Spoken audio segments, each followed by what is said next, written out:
Hello friends, welcome to Rathi's kitchen. நான் உங்கள் ஏமா பேசுகிறேன். இன்றைக்கி நம்ம சேனலில் வீட்லேயே சுலபமாக பால் கடும்பு எப்படி செய்கிறது தான் பார்க்க போகிறோம். ஃப்ரெண்ட்ஸ், இந்த ரெசிபியை ரொம்ப சுலபமாக செஞ்சிடலாம். இந்த ரெசிபி எப்படி செய்யலான்னு வீடியோக்குள்ளே போய் பார்க்குறதுக்கு முன்னாடி நம்ம சேனலை இப்போ தான் முதன்முறையாக பார்க்குறீங்கன்னா சப்ஸ்கிரைப் பண்ணிவிட்டு கூட பெல் ஐக்கனையும் கிளிக் பண்ணிவிட்டு பாருங்கள் ஃப்ரெண்ட்ஸ். அப்போ தான் நான் போடுற வீடியோலாம் உங்களுக்கு நோட்டிஃபிகேஷனாக வரும். இப்போ வாங்க வீடியோக்குள்ளே போகலாம். ஃப்ரெண்ட்ஸ், இந்த பால் கடும்பு செய்கிறதுக்காக இப்போ ஒரு அடிகனமான பாத்திரம் எடுத்துக்கலாம்.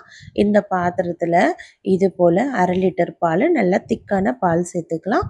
சேர்த்துட்டு இப்போ ஸ்டவ்வை ஹை ஃப்ளேமில் வச்சுடுவோம். அப்போ தான் பால் நமக்கு அடி பிடிக்காமல் இருக்கும்.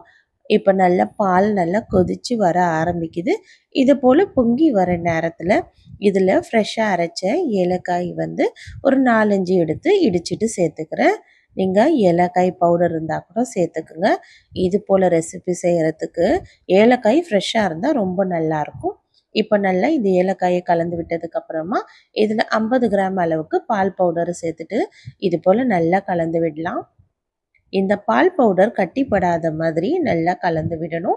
இப்போ இந்த பால் பவுடர் நல்லா கலந்து வந்ததுக்கப்புறமா இது கூடவே 1 கப் அளவுக்கு சர்க்கரை சேர்த்துக்கலாம். சர்க்கரை சேர்த்துட்டு இது போல் நல்லா கலந்து விட்டுடலாம். இப்போ சர்க்கரை நல்லா கரைஞ்சி வர நேரத்தில் இது போல் கடல் பாசி, சைனா கிராஸ் விற்குதுல, அந்த கடல் பாசி எடுத்துட்டு இப்போ நம்ம இதில் கொஞ்சமாக சேர்த்துக்க போகிறோம். இப்போ நான் இதில் ஒரு 5 கிராம் அளவுக்கு கடல் பாசி சேர்த்துக்கிறேன். இது போல் சின்ன சின்னதாக கட் பண்ணிவிட்டு இந்த பாலில் அப்படியே சேர்த்துக்கலாம். சர்க்கரை கரைஞ்சதுக்கப்புறம் இந்த கடல் பாசியை சேர்த்துப்போம்.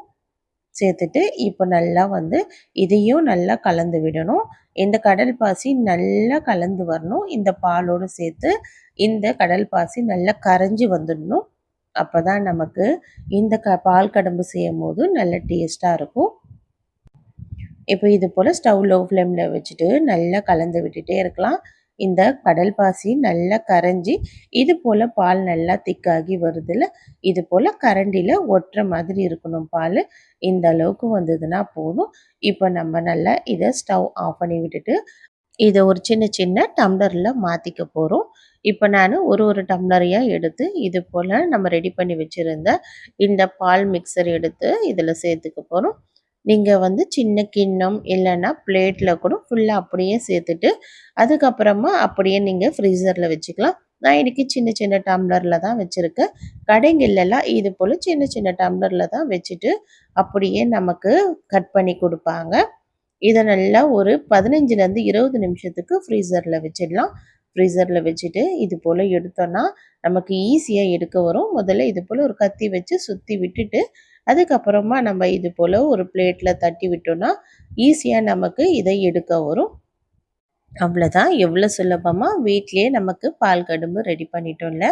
இது போல் கண்டிப்பாக நீங்களும் ட்ரை பண்ணி பாருங்கள் ஃப்ரெண்ட்ஸ். ரொம்ப சுலபமான ரெசிபி தான். இது ஹெல்த்தியும் கூட. கடல் பாசி உடம்புக்கு ரொம்ப ஆரோக்கியமானது. இது ரொம்பவும் சுலபமாக செய்யக்கூடிய ரெசிபி தான். கண்டிப்பாக நீங்களும் ட்ரை பண்ணி பாருங்கள் ஃப்ரெண்ட்ஸ். ட்ரை பண்ணிவிட்டு எப்படி இருக்குன்னு எனக்கு மறக்காமல் கமெண்ட் பண்ணுங்கள். இந்த வீடியோ பிடிச்சிருந்தா லைக் பண்ணுங்கள். மறக்காமல் நம்ம ரதிஸ் கிச்சனையும் சப்ஸ்கிரைப் பண்ணிவிடுங்க. தேங்க்யூ.